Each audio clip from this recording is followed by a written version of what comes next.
are on the chapter 4 of Sai Satcharitha. Pranams to Sai Ram. Chapter 4, Sai Baba's first advent in Shirdi. Mission of the Saints. Shirdi, a holy turf. Personality of Sai Baba. Dictum of Gauli Bua. Appearance of Vittal. Sheikh Sagar story. Das Ganu's bath in Prayag. Immaculate conception of Sai Baba and his first advent in Shirdi. Three Vadas. In the last chapter, I described circumstances which led me to write Sai Satcharitha. Let me now describe the first advent of Sai Baba in Shirdi. Mission of the Saints. Lord Krishna says in Bhagavad Gita, chapter 4, 7, 8, that whenever there is a decay of dharma, righteousness, and an ascendancy of unrighteousness, I manifest myself for the protection of the virtuous and the destruction of the vicious. And for the establishment of righteousness, I manifest myself age after age. This is the mission of the Lord and the sages and saints who are his representatives and who appear at appropriate times and work in their own way to fulfill that mission. For instance, when the twice born, that is the Brahmins, the Kshatriyas and the Vaishyas neglect their duties, and when Shudras try to usurp the duties of other classes, when spiritual preceptors are not respected but humiliated, when nobody cares for religious instructions, when everybody thinks himself very learned, when people begin to partake of forbidden foods and intoxicating drinks, when under the cloak of religion people indulge in malpractices, when people belonging to different sects fight themselves, when Brahmins fail to do Sandhya adoration and the Orthodox leave their religious places, when yogis neglect their meditation, when people begin to think that wealth, progeny, wife are their sole concern and thus turn away from the true path of salvation, then saints appear and try to set matters right by their words and action. They serve us as beacon lights and show us the path and the right way for us to follow. In this way, many saints via Nivruti, Dhyanadev, Muktabhai, Namdev, Gora, Gonai, Eknath, Tukaram, Narahari, Narsibhai, Sajan Kasai, Savatha, Ramdas and various others did at various times to show the right path to the people, and so the present advent came as Sri Sai Baba of Shirdi. Shirdi, a holy tirth. The banks of Godavari river in the Ahmednagar district are very fortunate, for they give birth and refuge to many a saint, prominent amongst them being Dhyaneshwar. Shirdi also falls in the Kopargaon Taluka or the Ahmednagar district. After crossing the Godavari river at Kopargaon, one gets on way to Shirdi. When you go 3 kilometers, that 9 miles, you come to Nimgaon, from where Shirdi is visible. Shirdi is as famous as and well known as other holy places like Gangapur, Nisantwadi, Adumba on the banks of Krishna river. As the devotee Damoji flourished and blessed Mangal Veda near Pandarpur, as Samarth Ramdas at Sajangar, as Sri Nrisimha Saraswati Vadi, so Sainath flourished at Shirdi and blessed it. Personality of Sai Baba. It is on account of Sri Sai Baba that Shirdi grew into importance. Let us see what sort of a personage Sai Baba was. He conquered his sansar, worldly existence, which is very difficult and hard to cross. Peace or mental calm was his ornament, and he was the repository of wisdom. He was the home of Vaishnava devotees, most generous, like Karna amongst all, the quintessence of all essences. He had no love for perishable things and was always engrossed in self-realization, which was his whole soul concern. He felt no pleasure in the things of this world or of the world beyond. His antarang heart was clear as a mirror, and his speech always rained nectar. The rich or poor people were the same to him. He neither knew nor cared for honor or dishonor. He was the lord of the beings. He spoke freely and mixed with all people, watched the actings and dances of nautch girls, and heard ghazal songs. Still, he swerved not an inch from samadhi, mental equilibrium. The name of Allah was always on his lips. While the word awoke, he slept, and while the word slept, he was vigilant. The inner self was calm as the deep sea. His ashram could not be determined, nor his action could be definitely determined. And though he sat, which means he lived in one place, he knew all the transactions of the world. His darbar was imposing. He told hundreds of stories daily. He still swerved not an inch from his vow of silence. He always leaned against the wall in the masjid or walked morning, noon, and evening towards Lendi, Nala, and Chavadi. Still, he at all times abided in the self. Though a siddha, he acted like a sadhaka. He was meek, humble, and egoless, and pleased all. Such was Sai Baba. And soil of Shirdi was trodden by Sai Baba's feet. It attained extraordinary importance. As Dhyaneshwar elevated Alandi, Eknath did it to Paitan, so Sai Baba raised Shirdi. Blessed are the grass leaves and stones of Shirdi, for they could kiss the holy feet of Sai Baba and take his dust on their head. Shirdi became to us devotees another Pandarpur, Jagannath, Dwaraka, Benares, which is Kashi, and Rameshwar, Badri Kedar, Nashik, Trayambakeshwar, Ujjain, and Mahakaleshwar or Mahabaleshwar, Gokar. Contact of Sai Baba in Shirdi was like our study of Veda and Tantra. It quietened our sansar, world consciousness, and rendered self-realization. The darshan of Sri Sai was our yoga sadhana, and talk with him removed our sins. Shampooing his legs was our bath in Triveni Prayag, and drinking the holy water of his feet destroyed our sins. To us, his commands were Vedas, and accepting, eating his Udi, the sacred ashes, and Prasad was all purifying. He was our Sri Krishna and Sri Ram, who gave us solace, and he was our Parabrahma, absolute reality. He was himself beyond the pair of dvandvas, opposites, never dejected nor elated. He was always engrossed in his self as existence, knowledge, and bliss. Shirdi was a center, but his field of action extended far beyond to Punjab, Calcutta, North India, Gujarat, Dhaka, that is Bangladesh, and Konkan. Thus, the fame of Sai Baba spread far and wide, and people from all parts came to take his darshan and be blessed. By mere darshan, minds of people, whether pure or impure, would become quiet at once. They got here the same unparalleled joy the devotees get at Bandarpur by seeing Vittal Rakumani. This is not an exaggeration. Consider what a devotee says in this respect. Dictum of Gauli Bua. An old devotee by name Gauli Bua, aged about 95 years, was a Varkari of Bandari. He stayed for 8 months at Pandarpur and for 4 months Ashadha to Kartik, July to November, on the banks of the Ganges. He had a donkey with him carrying his luggage and a disciple as a companion. Every year he made his wari on or trip to Pandarpur and came to Shirdi to see Sai Baba, whom he loved most. He used to gaze at Baba saying, "This is Pandarinath, Vittal incarnate, the merciful Lord of the poor and helpless." This Gauli Bua was an old devotee of Vithoba and had many trips to Pandari, and he testified that Sai Baba was real Pandarinath. Vittal himself appeared. Sai Baba was very fond of remembering and singing God's name.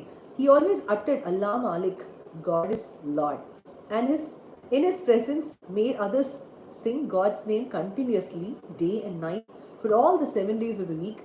This is called Nam Sapta. Nam Sapta. Once he asked Ganu Maharaj to do the Nam Sapta, he replied that he would do it, provided he was assured that Vittal would appear at the end of the 7th day. Then Baba, placing his hand on his chest, assured that certainly Vittal would appear. But for that, the devotee must be earnest and devout.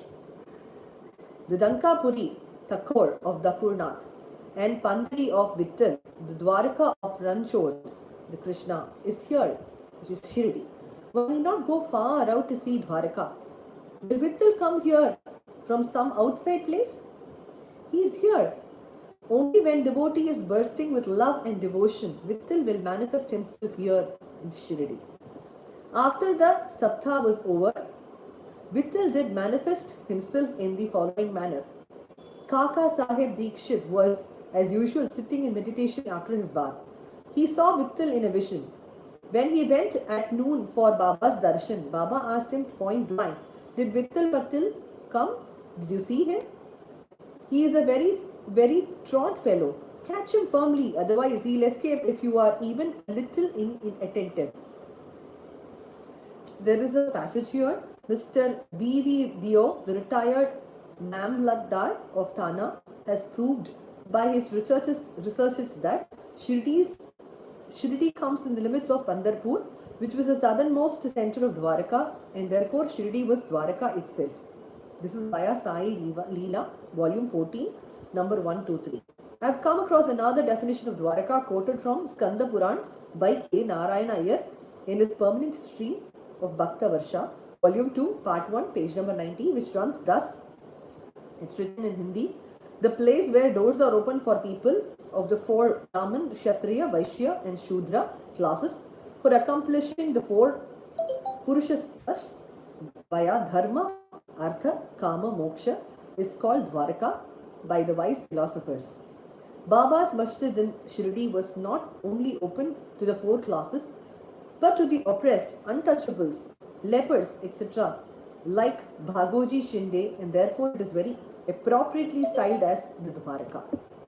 Now continuing to the passage. This happened in the morning, and at noon there were another Vittal Darshan. A hawker came there for selling 25 or 30 pictures of Vithoba.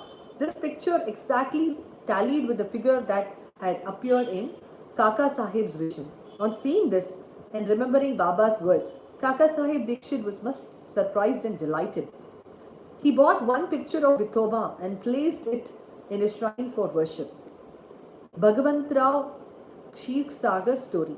How fond was Baba for Vittal worship was illustrated in Bhagavantrao Kshir Sagar story. The father of Bhagavantrao was a devotee of Vithoba and used to make baris, annual trips to Pandarpur. He also had an image of Vithoba at home which he worshipped. After his death, the son stopped everything, the bari, the worship and Shraddha, ceremony, etc. Where Bhagavantrao came to Shirdi, Baba, on remembering his father, at once said, "His son was my friend, so I dragged him, the son, here. He never offered Naivedya, that means offering of food. And so he starved Vittal and me. So I brought him here. I shall remonstrate him now and set him to worship." How sweet. Das Ganu's bath in Prayag.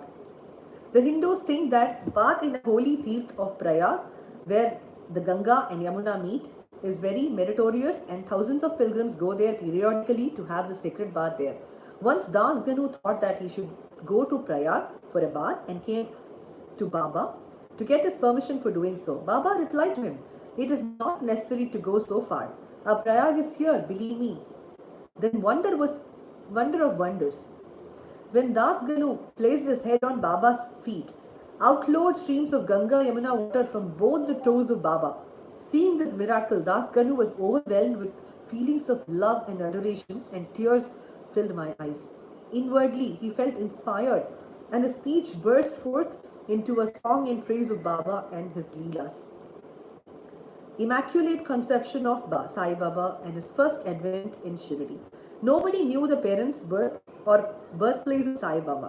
Many inquiries were made, many questions were put to Baba and others regarding these, but no satisfactory answer or information has been obtained. Practically, we know nothing about these matters.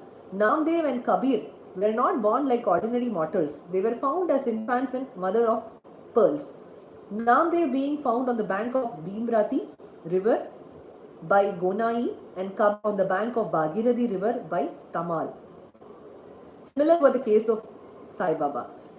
He first manifested himself as a young lad of 16 years under a neem tree in Shirdi for the sake of bhaktas. Even then, he seemed to be full of knowledge of Brahma. He had no desire for worldly objects even in dreams. He kicked out Maya and Mukti, deliverance, and was described and was serving at its feet. One old woman of Shirdi, the mother of Nana Chodda, described him thus: this young lad, fair, smart, and very handsome, was first seen under the neem tree, seated in an asam. The people of the village were wonderstruck to see a young lad practicing hard penance, not minding heat and cold. By day, he associated with none. By night, he was afraid of nobody. People were wondering and asking whence this young chap had turned up. His form and features were so beautiful that a mere look endeared him to all. He went to nobody's door, always sat near the neem tree. Outwardly, he looked very young, but his action, he was really a great soul. He was the embodiment of dispassion and was an enigma to all. One day, it so happened that God Kandoba possessed the body of some devotee, and people began to ask him, Deva, which means God, you please inquire, what blessed father's son in this land, and whence did he come? God Kandoba asked them to bring a pickaxe and dig in a particular place. When it was dug, bricks were found underneath a flat stone. When the stone was removed, a corridor was seen in which 4 samais lights were burning. The corridor led to a cellar where cow mouth shaped structures, wooden boards, rosaries were seen. Kandoba said, this lad practiced penance here for 12 years. Then the people began to question the lad about this. He put them off by telling him that this was his guru's place, his holy vatan, and requested them to guard this well. The people then closed the corridor as before. As Ashwatha and Audumbar trees are held sacred, Baba regarded this neem tree equally sacred and loved it most. Ma Salpati and other Shirdi devotees regard this site as the resting place, Samadhi Stan of Baba's Guru, and prostrate before it. 3 Vadas. 1. The site with the neem tree and surrounding space was bought by Mr. Hari Vinayak Sate, and on this site a building was styled Sate's Vada was erected. This Vada was the sole resting place for pilgrims who flocked there. A platform was built around the neem tree and lofts with steps were constructed. Under the steps, there is a niche facing south and the devotees sit on par, which is platform facing north. It is believed that he who burns incense there on Thursday and Friday evenings will, by God's grace, be happy. This Vada was old and dilapidated and needed repairs. The necessary repairs, additions, alterations have been made now by the Sansthan. Point number 2. Then, after some years, another Vada, Dikshit's Vada, was constructed. Kakasai Dikshit, solicitor of Mumbai, had gone to England. He had injured his leg in an accident there. The injury could not be got rid by any means. Nana Sahib Chandorkar advised him to see Sai Baba. So he went to Sai Baba in 1909 and requested him to cure the lameness of his mind rather than that of his leg. He was so much pleased with the darshan of Sai Baba that he decided to reside in Shirdi. So he built a Vada for himself and other devotees. The foundation of this building was laid on 10/12/1910. On this day, 2 other important events took place. Number 1, Mr. Dada Sahib Kaparde was given permission to return home. Number 2, the night Arati at the Chavdi was started.